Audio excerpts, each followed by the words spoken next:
Hello. അപ്പോൾ ഞാനിപ്പോൾ ഒരു വീഡിയോ ചെയ്യുന്നത് എന്താണെന്ന് വെച്ച് കഴിഞ്ഞാൽ, ഞാനിപ്പോൾ ചെയ്യുന്ന വീഡിയോസിന്റെ താഴെ കമന്റ് ആയിട്ടും അല്ലാതെ എനിക്ക് പേഴ്സണലി മെസ്സേജ് അയക്കുന്ന ഒരുപാട് പേരുണ്ട്. റെഗുലറായിട്ട് ചോദിക്കുന്ന ഒരു ചോദ്യമാണ്, അല്ലെങ്കിൽ ഒരു ക്വസ്റ്റ്യൻ എന്ന് പറയുന്നത്, എങ്ങനെയാണ് MSc അല്ലെങ്കിൽ എങ്ങനെയാണ് ഷിപ്പിലേക്ക് ജോയിൻ ചെയ്തത്, ഏത് വഴിയിലൂടെ പോയി കഴിഞ്ഞാൽ ഷിപ്പിൽ ജോലി കിട്ടും, എങ്ങനെയാണ് ഇന്റർവ്യൂ അറ്റൻഡ് ചെയ്തത്, ഏതൊക്കെയാണ് വെബ്സൈറ്റ് എന്നുള്ള ഒരു ക്വസ്റ്റ്യൻസ് ആണ് ഞാനിപ്പോൾ ഈ ഇടയായിട്ട് കൂടുതലും കേട്ട് വരുന്നത്. അപ്പോൾ മെയിൻ ആയിട്ടും നിങ്ങൾക്ക് ഹോട്ടൽ മാനേജ്മെന്റ് സർട്ടിഫിക്കറ്റ് വേണം. അതായത് 1 ഇയർ ഡിപ്ലോമ കോഴ്സ് അല്ലെങ്കിൽ BSc ഹോട്ടൽ മാനേജ്മെന്റ് 3 ഇയറിന്റെ മസ്റ്റ് ആണ്. പിന്നെ വരുന്നതെന്ന് പറഞ്ഞാൽ മിനിമം 1 ഇയർ എക്സ്പീരിയൻസ് എങ്കിലും അവർ പറയുന്നുണ്ട്. എക്സ്പീരിയൻസ് ഉണ്ടെങ്കിലേ നമുക്ക് ജോബ് കിട്ടാൻ ചാൻസ് ഉള്ളൂ. 1 ഇയർ എക്സ്പീരിയൻസും അതുപോലെ തന്നെ ഹോട്ടൽ ഫീൽഡ് 5 സ്റ്റാർ അല്ലെങ്കിൽ 4 സ്റ്റാർ ഹോട്ടലിൽ വർക്ക് ചെയ്തിട്ടുള്ള എക്സ്പീരിയൻസ് എന്തായാലും മസ്റ്റ് ആണ്. അപ്പോൾ ഇനി നേരെ എങ്ങനെയാണ് ഇന്റർവ്യൂ അറ്റൻഡ് ചെയ്യാൻ പോകേണ്ടത്, അല്ലെങ്കിൽ ഏത് വെബ്സൈറ്റിൽ കയറി കഴിഞ്ഞാൽ നമുക്ക് ഇന്റർവ്യൂ അറ്റൻഡ് ചെയ്യാൻ പറ്റും എന്നുള്ള കാര്യം ഞാൻ പറഞ്ഞുതരാം. ഞാനിപ്പോൾ വർക്ക് ചെയ്യുന്നത് MSc ക്രൂസിലാണ്. അപ്പോൾ ഞാൻ അതിന്റെ കാര്യം ഞാൻ പറഞ്ഞുതരാം. ഇപ്പോൾ MScയുടെ ഇന്റർവ്യൂ എന്ന് പറയുമ്പോഴത്തേക്കും ഇടയ്ക്കിടയ്ക്ക് നടത്തുന്ന ഒരു ഇന്റർവ്യൂ ആണ്. നമുക്ക് മുംബൈയിൽ വെച്ചിട്ട്, അതുപോലെ തന്നെ ഗോവ, ചെന്നൈ, നമ്മുടെ കൊച്ചിയിൽ വെച്ചിട്ടും ഇന്റർവ്യൂ നടത്താറുണ്ട്. കൊച്ചിയിൽ വെച്ചിട്ട് ഇന്റർവ്യൂ നടത്തുന്നെന്ന് പറയുമ്പോഴത്തേക്ക് വളരെ റെയർ ആയിട്ടാണ്, എപ്പോഴും നടത്താറില്ല. നോക്കിയിരുന്നാൽ മാത്രമേ ഇന്റർവ്യൂ നമുക്ക് വരാൻ അല്ലെങ്കിൽ കിട്ടാറുള്ളൂ. വരുന്നത് മുംബൈ, ഗോവ, ചെന്നൈ ഈ 3 സ്ഥലങ്ങളിൽ വെച്ചിട്ട് ഇടയ്ക്കിടയ്ക്ക് ഇന്റർവ്യൂ നടത്താറുള്ളതാണ്. ഇപ്പോൾ എന്തായാലും ഇന്റർവ്യൂ ഡേറ്റ് ഒന്നും വന്നിട്ടില്ല. വരികയാണെങ്കിൽ ഞാൻ എന്തായാലും അപ്ഡേറ്റ് ചെയ്യുന്നതാണ്.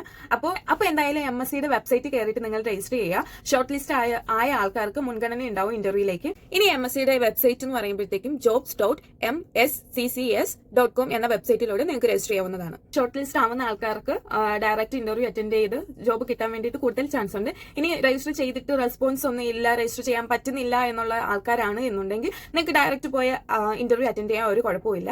പിന്നെ വരുന്നതെന്ന് വെച്ച് കഴിഞ്ഞാൽ, ഈ പറഞ്ഞ പോലെ ധാരാളം തട്ടിപ്പുകൾ നടക്കുന്ന ഒരു മേഖല കൂടിയാണ് ഈ ഷിപ്പിന്റെ എന്ന് പറയുമ്പോഴത്തേക്കും. അപ്പോൾ ഈ MSc എന്ന് പറയുമ്പോഴത്തേക്കും നമുക്ക് 1 രൂപ പോലും നമുക്ക് കമ്പനിക്ക് വേണ്ടി കൊടുക്കേണ്ട ആവശ്യമില്ല. എല്ലാം ഫ്രീ ആണ്. 100% നമുക്ക് ജോബ് ഉറപ്പുള്ളതാണ്. ഇന്റർവ്യൂ കിട്ടിക്കഴിഞ്ഞാൽ അതിന്റെ ബാക്കി ക്രൈറ്റീരിയ എന്തൊക്കെയാണെന്ന് വെച്ച് കഴിഞ്ഞാൽ അത് കറക്റ്റ് ആയിട്ട് ഫോളോ ചെയ്യുക. പിന്നെ STCW കോഴ്സ് ചെയ്ത ആൾക്കാരാണെങ്കിൽ കുഴപ്പമില്ല. ഇനി അത് ചെയ്തിട്ടില്ല എന്നുണ്ടെങ്കിൽ ഇന്റർവ്യൂ അറ്റൻഡ് ചെയ്ത് കഴിഞ്ഞിട്ട് ജോബ് സെലക്ടഡ് ആയി കഴിഞ്ഞിട്ട് വേണമെങ്കിൽ നിങ്ങൾക്ക് ചെയ്യാൻ കുഴപ്പമില്ല. ഇനി പിന്നെ മെയിൽ ID എന്ന് പറയുമ്പോഴത്തേക്കും നിങ്ങൾക്ക് മെയിൽ അയക്കാൻ പറ്റുന്നുണ്ടെങ്കിൽ മെയിലും അയക്കാം.